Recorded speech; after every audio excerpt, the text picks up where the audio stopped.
Alright, what's going on, guys? Trev back again, here to bring you another video. This one's going to be doing another Walking Dead video leading up to the 4th episode of The Walking Dead Season 9. In this one, we're going to do sort of a dead update, lots of new news surrounding The Walking Dead as we inch our way ever closer to Rick's final episode of the series.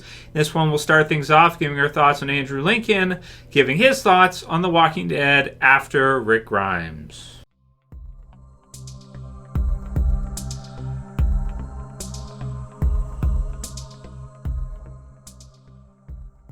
And spoiler warning, if you guys are not cut up for The Walking Dead, which is up to The Walking Dead Season 9, Episode 3. So I wanted to do kind of a dead update video today. There's lots of new news for The Walking Dead right now because, of course, there is kind of the big episode coming, which is supposedly Episode 5. I'll put the link in the description to comicbook.com so you guys can check this out. According to Forbes, it also says that Andrew Lincoln is one of the highest paid actors, apparently the 10th highest paid actor in I think in TV series, with hauling in, according to Forbes anyway, and take it for what it's worth, it may or may not be correct, but bringing in, getting paid $11 million for season 9 for what would be, 5 episodes, something like that. That's pretty sweet. So that's like over $2 million an episode. So that's pretty sweet. So, absolutely congratulations to him. But that maybe gives us a little more info on why they kind of, I don't know. It's hard to say, how much they're going to be willing to kind of pay their cast and crew and people involved. We know that his contract was kind of had ended and that he kind of wanted to leave. He's let people know that now in interviews and all that. So maybe for him, that's the deal they worked out. It's like, 11 million, 5 episodes, and then he can ride off into the zombie sunset, right? So that's what it is. So does that add any information on him leaving, and does that affect, whether or not, there's a possibility that he could JSS, just survive somehow? I'm not sure. That we know that AMC has been a little bit, from news and interviews, a lot of times they, they don't have, it seems like, as much of a budget as some other networks might have, like some of the big, NBC, CBS, some of these other stations for some of their bigger shows. So, yeah, man, I think that's, that's something right there. It gives you some info. But, yeah, so the contract negotiations came up after Season 8. We all figured he would re-sign. It sounds like he signed for this half season, really. And at that rate, probably decided after that maybe that he'd kind of wrap it up there. I don't know, retire or something. I don't know. We'll see. We'll see if he does any projects after Walking Dead or if there's a possibility he could come back. So here's the interview about The Walking Dead after Rick Grimes. So he's giving his thoughts on this now. So, quote, it says, "There's something beautiful in the original DNA of the show in that it's all about to change," Lincoln told Entertainment Weekly. "The show will live on, and it will continue to be great. We knew it was happening when Lennie James left for the other show, and it was brilliant. As the fans experienced, James's Morgan Jones was announced to be leaving the flagship zombie series for a crossover with Fear the Walking Dead, or with the details being kept confidential until after the Walking Dead Season 8 finale." Well, they kind of announced it, right? Lincoln's exit from Rick Grimes' role is going down in similar fashion. Well, I don't know about that one, according to Entertainment Weekly anyway. But then it says, "While Lincoln and his Rick Grimes won't be around moving forward, he does have a solid bit of detail about what's to come," saying he, quote, "got to taste a bit of it." Then it says, of course, Lincoln's departure is hardly the only change happening to The Walking Dead in its 9th season. Ahead of its production, Scott Gimple was shifted to a chief content officer role, with Angela Kang stepping into the showrunner job.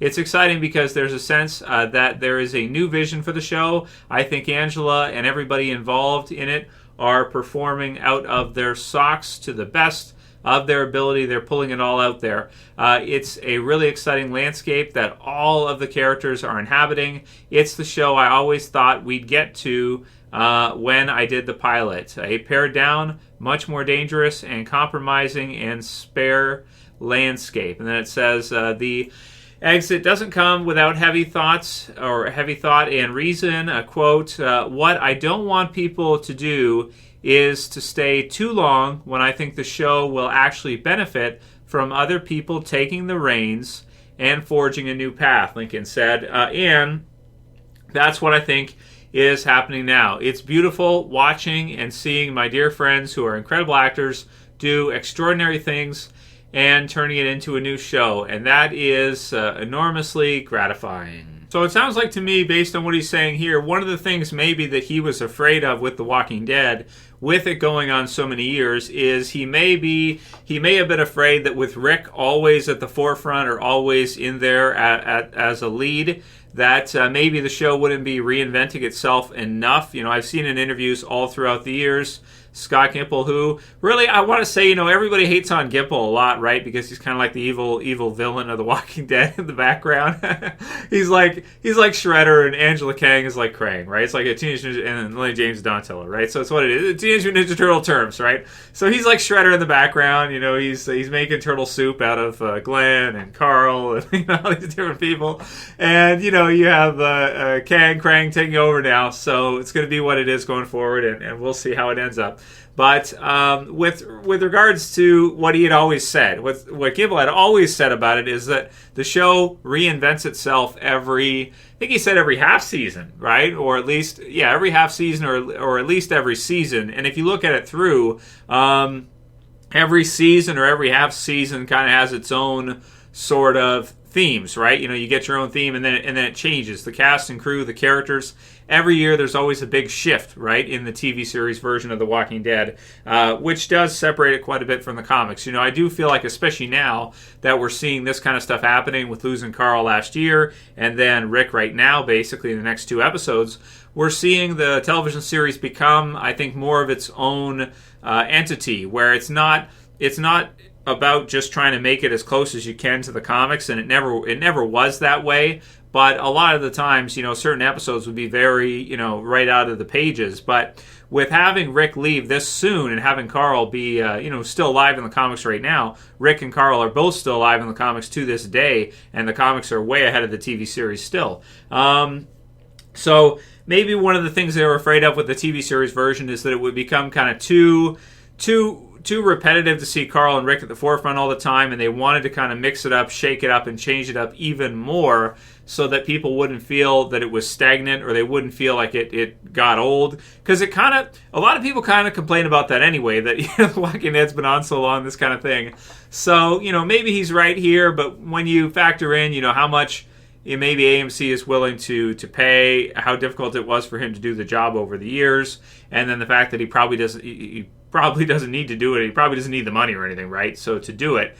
And then at the same time, he just feels like he's put in his work. It's time for him to move on, you know, hand it over to some of the others, give them a chance to leave the series and see how it have it reinvent itself with a new beginning almost entirely, you know, to where it really is like a new beginning. And, and then have Rick, you know, be killed off or whatever, and then see what happens from there. So it's really looking like a funeral, you know, these next 2 episodes. I'm still holding out hope for Jadis in that helicopter, that they're throwing us through some giant loop, but it doesn't feel like that from what we're seeing right now. But let me know your guys' thoughts in the comment section below. The show reinventing itself. Did you feel like Rick did you feel like Rick as a lead was a problem? See, I never felt like Rick as a lead was an issue with the show. I always felt like that was something that was great for the show, right? And that always helped to have him as a solid there. But nothing lasts forever. There's also an interview with Stephen Yeun on the page as well too. You can check out, and I hope at some point Stephen Yeun might change his position on Walking Dead and maybe do something with the series again. I don't know what. Maybe it's too far gone now. Maybe he wouldn't want to. But Larry King did ask him about Scott Wilson and that kind of thing, and it's cool. Check it out if you're interested and you want to see. At other times, Stephen Yeun has basically said that he's pretty much washed his hands of Walking Dead. He's pretty much done with it. But it would be cool to see him do some Talking Deads and stuff like that. I think for the fans, that would be really sweet to see if he he ever wants to, right? That's another question right there too. Saviors have to figure out who they want to be. So there's a clip with Carol and Rick from episode 4, and in it, Rick is kind of shedding a tear, that kind of thing, and it makes they even insinuate in it right there on the comic book page, comicbook.com page, that maybe that's the last scene between Carol and Rick, right, of the series. And certainly when you look at Andrew Lincoln's acting there, playing Rick in this scene right here, it does feel like it's his last scene with Carol, you know? Watch it for yourselves, guys. See what it looks like to you. And again, like I said, you know, I was really hoping that Jadis could help us out here, but you know, every single thing we see is like, no, this isn't. This, you know, it really doesn't feel like they're messing with us. It really feels like this is happening, and that we're going to see that death scene pretty soon, man. Well, I guess all in all, we're just going to have to wait and see how episode 4 and 5 turn out, and what the fan response is after that. Granted, AMC's basically let everybody know now with the commercials and that we're going to be seeing Rick's final episodes here, so it shouldn't be too big of a shock to that many people. You know, we're pretty preconditioned to it now. We know that it's coming up pretty soon. We'll do some Q&A questions for today, and you guys can continue to send me any others that you want to add in. We should do at least one more Q&A this week before episode 4 comes around here on the weekend. DF Coin C says, how did the girl from the Oceanside get knocked down? Or was it an act to mask what the Oceanside girls were doing? No, she did say that a rot got her. Well, I think she kind of reversed it here. So she said that a rot got her, and I kind of feel like, you know, from behind or something like this, I kind of feel like, but we saw what happened with a rot later on. I would say more like probably they were trying to get a rot, and she was able to break out of it or something and kind of somehow get out of there, or maybe the other girls went to chase her down, because we saw what happened at the end there with her for sure, right? So, I think that makes a lot of sense. She was pretty tough, right? Rot was pretty tough. And the Oceanside girls, not all of them are, right? Some of them are probably pretty tough. But I always got the sense that Rot was pretty tough, so she kind of fought back, it sounds like, and might have gotten away there and then maybe recaptured later on by the Oceanside girls and then basically sentenced to death, right? So that was the impression that I got from the scene. That's what I thought they were doing with it. And you guys can certainly weigh in the comments. Let me know what you think happened there with that. Pang404 says, the only way I'm going to believe Rick is really dead is when I see Daryl mercy his ass, zombified style, 10K style, so Z Nation style, right? So, yeah, man, I mean, I hear what you're saying. It's hard to believe it, right, after all these years. But, you know, the amount of stuff this year leading up to this, there's just been so much stuff that I can't help but think, you know, this can't be just some kind of ploy or something. There aren't enough holes in it for it to be some kind of a ploy. This most likely looks like it's going to happen, and damn, dude, this is going to be some of the saddest episodes ever. And what happens after that, and you know, how good is the series going to be after that?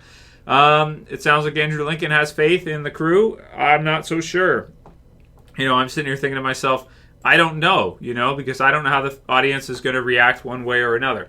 When things tend to go how people don't want them to, unless you do it like insanely well, usually people decide to turn off. And I think a lot of people may have already turned off knowing that this was going to happen in the next couple episodes. And I think we've seen that in the ratings already. Brian Atcham says, the Arat thing definitely felt like a Telltale choice. Anyone else agree? Like a video game choice? Yeah, I agree with that. I played the first season of the Telltale games. I didn't play the rest after that, but yeah, it does, because it's so delayed and stuff, and you see them and they're like thinking about it, they're like questioning it, and Maggie wants to know, and then they finally figure out that they're not going to do anything, they walk away, and then the Oceanside girls do it anyway, right? So that's kind of funny that it does definitely feel like some kind of a Telltale video game choice. Like, do you kill her out or do you not kill her? And then it's like Cindy's like, yeah, I do it, you know. So Clementine coming in soon, right? With Stripe says, Trav, show us your workout routine. Ha, LOL. So I might do that. You know, I'm open to doing some different types of videos like that. I did one showing the figure collection throughout the whole house. If you didn't see it, you can see kind of like a house tour of my whole figure collection in its ridiculousness. So that's in the channel if you guys haven't seen it. It's pretty fun if you like figures and stuff from Walking Dead. You'll probably like it. Centaur24 says, maybe a group of military and scientists like Day of the Dead. Would be awesome to see some creepy laboratory stuff coming in the future. That's a good idea. You know, they haven't really touched on that kind of angle too much in The Walking Dead. And I do feel like it's something that they could use. You know, they could use some of the Dead movies as inspiration for some storylines in the future, like some groups. You know, that could be a really good one. Like in Day of the Dead, they have like a bunker, and that's pretty cool. That could raise some interesting questions if Rick and the others, so maybe I shouldn't say Rick and the others, if our whoever Walking Dead survivors, whoever Daryl and the others, I guess, if you have to pick somebody, right? Or Carol, or you know, I don't know. If the group gets into it with some kind of military or science type of group, like in Day of the Dead, and then there's also Land of the Dead stuff, which is kind of similar to the Commonwealth. So yeah, that's a good idea because it's faithful to the zombie apocalypse genre. It's similar to some of the older stuff. We never got to see a shopping mall, right, in The Walking Dead. Have we ever seen like an actual shopping mall in The Walking Dead? No, we haven't. So that could be kind of cool, like a Dawn of the Dead type of thing. We've never seen anything like that, really. So maybe at some point, maybe, right? There's some ideas. So, you know, it's what it is. I'm Negan says, great. More babies, rolls eyes. So about the Rick and Michonne idea, right? So, yeah, I hear what you're saying. You know, a lot of babies and stuff like this. Yeah, it's true. It's what it is. Vajid Ramani says, seems like AMC will be pulling a Jon Snow's death with Rick. It does? To you? What? Really? It sounds like that to you? I mean, I hope so. If you're right, I'll be super happy because it doesn't look like that to me at all. It looks to me like he's just being killed. Maybe that's what they want us to think. You know, sometimes conspiracy stuff is like, what basis do we have to think that it's all at work right now? Like where are we saying it's at work? I'm not really seeing it. I mean, maybe the stuff with Jadis and that kind of thing being kind of set up right now. And man, you know, I hope you're right that it ends up being that kind of a deal.